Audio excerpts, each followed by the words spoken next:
palhaço. Ganhou dessa vez. Aproveite. R. Quem é R? Rufus, um amigo da família. Ah, O que será que eles apostaram?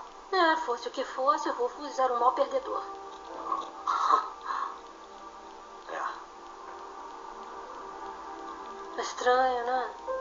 Você quer, Meg? Quer? Como se a vida deles fosse um quebra-cabeças. E a gente achasse as peças espalhadas por toda parte. Vamos beber isso. Ah! Meu dedo! Ai, Meg. Tô errado? Tô. Seria rude não beber.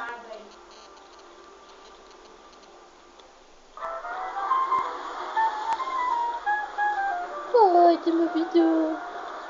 Cola no meu dedo. Tá, tchau.